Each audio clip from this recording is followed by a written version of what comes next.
আমার চেয়ে 2 গুণ বয়সে বড় এক পুরুষের সাথে বিয়ে হয়ে যায় আমার। সেই সময় এমন বয়সের ব্যবধানেই বিয়ে হতো। বাবার অভাবের সংসার ছেড়ে যখন আমি সেই সংসারে গেলাম তখন মনেই হতো না আমি তার ঘরের বউ। একটা বিড়াল ছানাকে যেমন ভালোবেসে যত্ন করে আগলে রাখে মানুষ, ঠিক তেমন করেই আমাকে ভালোবেসে আগলে রেখেছিল। বিয়ের ঠিক 2 বছর পরে আমার কোলালো করে জন্ম নেয় আমার ছেলে। অনেকটা সুখী পরিবার ছিল আমার, কিন্তু এতটা সুখ হয়তো আমার কপালে লেখা ছিল না। 5 বছর সংসার করার পরে হঠাৎ একদিন রাতে আমার স্বামীর বুকে প্রচন্ড ব্যথা হয়। সেদিন রাতেই তাকে হসপিটালে নেওয়ার পথে গাড়িতে এসে আমাকে একা রেখে চিরতরে পরপারে পাড়ি জমায়। সেদিন তিনি শেষ নিঃশ্বাস ত্যাগ করার আগে আমার হাতটা ধরে বলেছিলেন, বড্ড ভালোবাসি বউ তোমাকে, আমাদের ছেলেটাকে সবসময় আগলে রেখো। দ্বিতীয়বার ভালোবাসি বলার আগেই তিনি চলে গেলেন। স্তব্ধ নির্বোধ হয়ে মানুষটার দিকে তাকিয়েছিলাম। নিজেকে কেমন জানি পাগল পাগল লাগছিল। চিৎকার করে আমি কাঁদতে চাইলাম, কিন্তু নিজের চোখের পানিও যেন নিজের সাথে বেইমানি করল। পাথরে পরিণত হলাম আমি,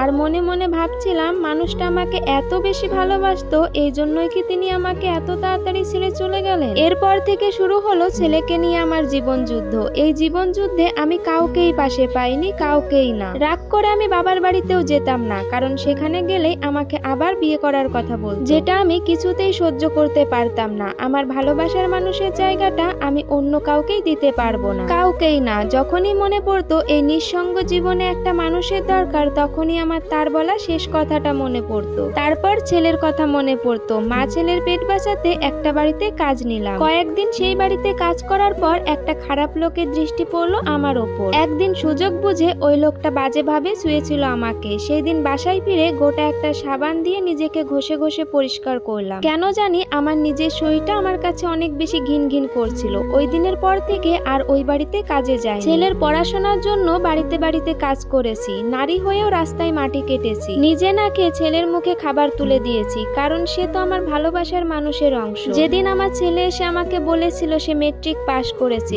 জেলায় সে প্রথম হয়েছে, সেদিন আমার মনে হয়েছিল আমার জীবন সার্থক। যেদিন সে আমাকে এসে বলেছিল যে সে ঢাকায় বিশ্ববিদ্যালয়ে পড়ার সুযোগ পেয়েছে, সেদিন মনে হয়েছিল আমার কষ্ট সার্থক। যেদিন আমার ছেলে এসে আমাকে বলেছিল যে সে বড় একটা কোম্পানিতে কাজের সুযোগ পেয়েছে, সেদিন আমার মনে হয়েছিল আমার জীবনে কষ্ট হয়তো শেষ। কিন্তু সেদিন আমি বুঝতে পারিনি ছেলেকে শিক্ষিত করেছি, কিন্তু মানুষের মতো মানুষ করতে পারিনি। বিশ্ববিদ্যালয়ে পড়াকালীন সে একটা মেয়েকে ভালোবাসতো, এখন সেই মেয়েকেই সে বিয়ে করতে চায়। ছেলের সুখের কথা চিন্তা করে আমিও রাজি হয়ে যাই, কিন্তু আমি বুঝতে পারিনি বিয়ের পর ছেলেটা আমার এমন হয়ে যাবে। আমার ছেলের আমাকে নাকি মা বলে ডাকতে লজ্জা করে, তাই সে বউয়ের মাকেই মা বলে ডাকে। আমি বসে থাকি তার বাসার একটা কোনায়। আমি খেলাম কি না খেলাম সে খবর সে আর রাখে না। হঠাৎ করে একদিন ছেলে, ছেলের বউ আর ছেলের শাশুড়ি মিলে আমাকে রেখে আসলেন বৃদ্ধাশ্রমে। ছেলের সুখের কথা চিন্তা করে নিজের জীবন ধ্বংস করে দিলাম। নিঃসঙ্গ জীবন পার করলাম। হাড় ভাঙা কঠোর পরিশ্রম করলাম জীবনে।